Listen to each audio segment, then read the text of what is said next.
welcome to Freiburg. The Toyota 1000 Desert Race gets underway from here. Over the next 3 days, competitors will face what is most probably one of the toughest events on the South African motorsport calendar. Ahead of them lies the unyielding Kalahari Desert, and they have to negotiate 1,000 kilometers. And if they'd like to be there at the end of the National Championship log, they'll have to do well in this one particularly. More than 100 intrepid off-roaders converged on Freiburg, and the opening race section consisted of a 70-kilometer loop starting and finishing in Freiburg. This would determine start positions on day 2. Pre-race favourites were Philip Milan and Richard Leek in the Toyota Hilux. Vandag is dit 'n baie belangrike situasie om om die vinnigste tyd op te sit dat ons môre eerste kan wegtrek. Maar met die kalant Hannes Grobler en sy massiewe monster wat hier is dit miskien ver gesocht om te dink ons sal dit reg kry. Maar ons gaan beslis probeer, want môre sal dit vir ons 'n baie groot voorsprong gee as ons uit die stof uit kan bly. The Toyota pair faced stiff competition from the likes of previous winners Hannes Grobler and Piet Swanepoel in the Nissan Skyline rally car. Ons is op die oomblik besig om 'n voertuig voor te berei vir veldrenne. Hy was ongelukkig nie betyds klaar nie, en omdat ons hierdie veldren so baie geniet hier rond, het ons besluit ons moet kom jaag, en al ding wat ons toe kon kry is die ou tydrenmotor wat ons in 1986 die kampioenskap ook mee gewen het. En toe die manne ingespring en ons is hierso. Brothers Klaus and Gert Degener in the Duckham's Chenoweth were confident of a good result. I think the main competition must be Philip Milan and Richard Leek in the turbocharged Toyota Hilux. Katsi Kutsia, if they don't have any problems, will definitely be a challenge. And of course, Hannes is there in his rally car. The Audi Quattro has won it before. It's not that rough a race that a rally car can't do well. So I would say those three are my main sort of competition. The first racing section produced a few problems for some of the more fancied competitors like Milan and Leek in the Toyota, who had to be content with the 4th fastest time. The Stellaland trial determines grid positions for the start of the race proper, and there is always a scramble for the top positions. The first major casualties were the Degener brothers. Only 20 kilometers into the race, they blew the Chenoweth's engine and were forced to hitch a ride back to the main road. You're going fast at that? Bang, yeah. We were about 5,500. It wasn't actually that much. Coming into a turn in a mini field. And it just said bang, and that was it. That's you out of the race for the whole lot? Unfortunately, yeah. We can't change motors, so that's it. There were also problems for former national rally and off-road champions Grobler and Swanepoel. Grass clogged up the Skyline's fuel system, and it cost the pair 40 minutes, putting the Springboks well down the list. They eventually dropped out altogether on the final day. Veteran Jack Spencer and Steve Vermaak in the Duckham's Sandmaster set fastest time of the day to snatch pole position after Milan and Leek in the Toyota Hilux also ran into problems. Second fastest time went to Robin Yates and Wildman Bales in the Permastick Race Go, with rally stars Cassie Kutsia and Wiley Harrington third fastest in the BP Nissan. Fastest qualifier Jack Spencer was in a confident mood. Happy, we must just try and keep on the route, and in that respect I've got Steve Vermaak to look after me. Should be right. At the end of the first section, the top 10 positions on the start grid saw an even split between the bakkies and the single and twin-seater space frame vehicles. Die motorfietsafdeling en kenners het 'n taaistryk tussen 4-jaars voorspel. Jeremy Davies op die Dry Runs Kawasaki het vir sy derde agtereenvolgende oorwinning in die ren gemik, en hy was die gunsteling om die bruiswyn te spuit. I'm going to give it a good go this year.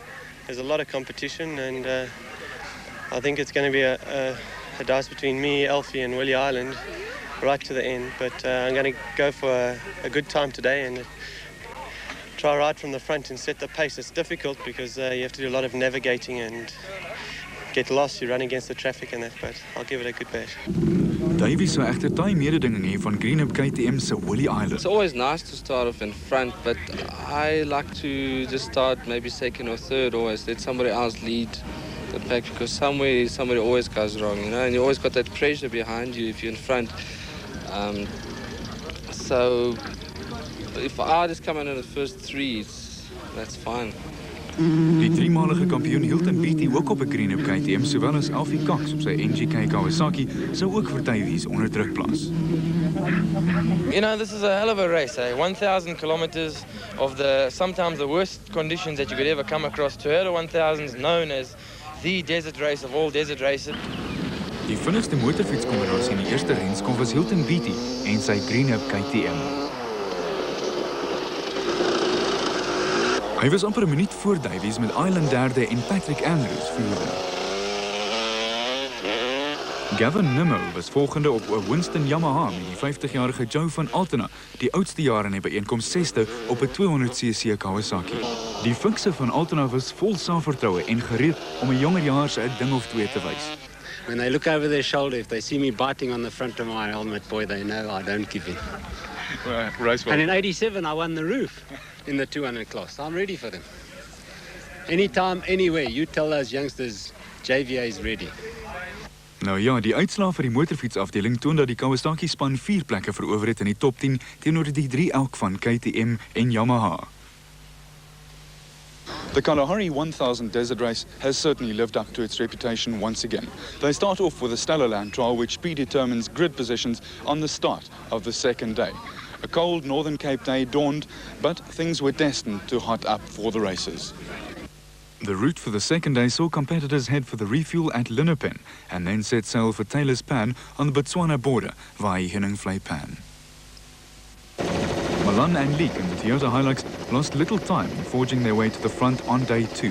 They stormed ahead of the crews in front of them, and at the refuel, they'd open up a sizable lead. At Taylor's Pan, they were 11 minutes ahead of Reineke Andrea in the Nissan, who won this event 2 years ago. Reineke Andrea moved ahead of Cassie Coetzee and Wiley Harrington in another safari, with a third safari fourth in the hands of Linton Draper and Peter Smith. Yates and Bales were leading Class 8 with Richard Carolyn in front in Class 9 in Brother Bucks Carolyn's lubrication equipment race car, while Dave and Greg Gurney were having a good run to lead Class 4 in an Isuzu. The top 10 at the end of racing section 2 saw the Buckies starting to dominate. There were 6 Buckies in the top 10, maintaining a Toyota 1000 tradition. Die opwindendste konfrontasie vir die dag was ongetwyfeld die tussen Willie Island en Jeremy Davies.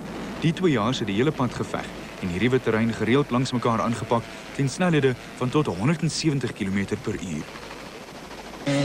Alfie Cox het ook goed gevaar om die voorste jaars in sig te hou en by die oornaghalte was hy net 90 sekondes agter hulle.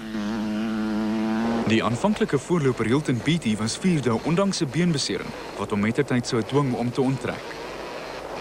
Davies was voor in die 500cc klas, Island in die 250cc klas en Van Altena in die 200cc klas. Die veteraan van Altena moes egter ook te opgooi nadat hy verskeie ribbes in 'n valslag gebreek het. Aan die einde van die tweede dag was Kawasaki in 'n sterk posisie met 4 fietsse in die voorste 10 plekke. Alle oë was egter op Davies en Island gerig. At Taylor's Pan, crews took a well-earned rest. The briar fires were started, there was plenty of opportunity to discuss the day's racing, and it all adds up to the special appeal of the Toyota 1000. Early the next morning, it was back to serious racing, with Malan and Leek in the Toyota Hilux leading the field away on the final leg of what was turning into a real cliffhanger. The final section saw crews backtrack along the previous day's route. The warm welcome waiting back at Freiburg Motor Club was something to look forward to. Reineke Andrea quickly put the pressure on Malan and Leek, and at the refuel had made up 10 minutes. The Toyota had developed gearbox problems, and Malan and Leek lost 4-wheel drive. Reineke Andrea moved into the lead, but were to run into problems of their own. They first hit a cow, and then managed to take a wrong turn. It cost them valuable time, and gave Malan and Leek some breathing space when they moved back into the lead. Yates and Bales were going well in third spot in the Permastick Raceco, and still headed Class 8 ahead of Spencer and Vermaak in the Duckham Sandmaster. Further down the field, Bill Angus and Derek Weatherall were leading Class 3 in their battered Toyota Hilux after a high-speed encounter with a tree, and Alfred van Vuren and Piet Pelser were in the lead in Class 5 in another Toyota Hilux. Richard Carolyn was also going well in Class 9, as were the Petersen brothers at the head of the Class 10 field.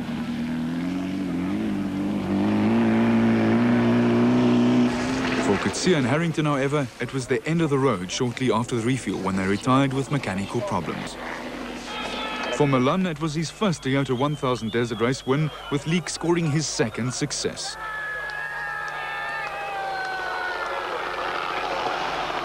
Jy het 'n bietjie van 'n probleem gehad, vertel ons daarvan. Dit was basies die radkas, het baie seer gekry en ons moes hom met per hand inhou die hele pad en hy Maar in die eind het ons maar net besluit, nou moet ons maar gaan. Ek kan nie langer wag nie. Die manne het julle ingehaal ook op 'n stadium daar was net 'n minuut verskil op een stadium. Ja, wel ons het maar net die kar probeer spaar en toe besluit ons dat dit spaar help nou nie meer nie. Hou nou maar betaal maar en toe ry ons. Springbok navigator Leek boasted battle scars with blisters, the result of holding the gear lever in place over the final 200 kilometers. Reineke Andrea charged home to a well-earned second place after a race-long tussle with Milan and Leek.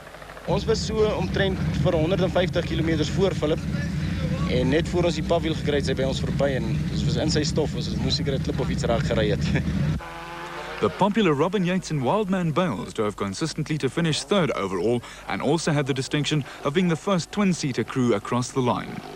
Class 3 victors Bill Angus and Derek Weatherall found the going a little tough in their Toyota Hilux. For the refuel point, from the way back, and we were on a high-speed section, about 140 kilometers an hour, and the car jumped out the track and went sideways into a big tree. And we obviously very grateful for that we actually got out safely, because we would have rolled many times if it wasn't for the tree. However, we're all safe and sound and back home. That's all that counts. The event produced a dream result for Toyota, who not only clinched overall victory but also took the honours in 3 classes and in the prestigious Manufacturers Team Award. Die motorfietsjaars kon minstens 2 ure langer as die 4-wielbrigade slaap en kenners het 'n taaistryd tussen Davies, Island, Cox en Beatty verwag. Dit het egter gelyk asof die geluk nie aan Beatty se kant was nie. It's just in this first section in the tight stuff I've got to put my leg down. I'm scared of twisting it again, you know. So I just have to take it easy on this first section, and on the flat out stuff it's alright. I don't have to worry about touching or whatever, I can just keep my feet on the pegs. Die beseerde Beatty moes mettertyd onttrek. Voor hom het die stryd tussen Island, Davies en Cox egter onverpoost voortgeduur. Island op die Greenup KTM was eerste by die Linop en hervalpunt, meer as 'n minuut voor Davies met Cox op die NGK Kawasaki ook steeds in die prentjie in die 3de plek.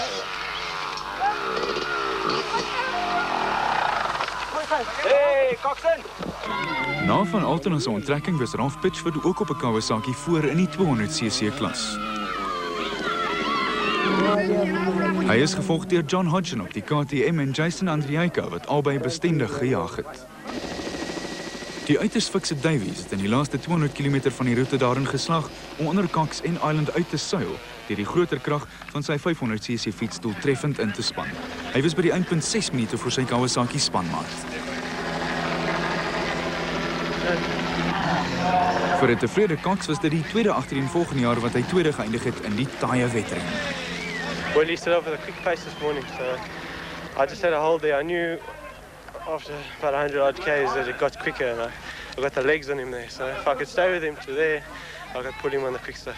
So when I got to the 4th stop and he wasn't there, I knew I could hold it home. So it's nice to be in. 'n Moe Willie Island op sy Greenup KTM wat dwars deur die ren deur 'n griepaanval getuister is, moes met 3de plek tevrede wees.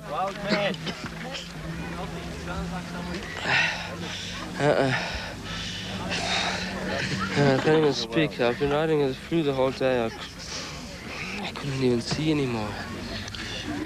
Met oorwinnings in al 3 die klasse was Toyota se woestynrenne 'n sege vir Kawasaki.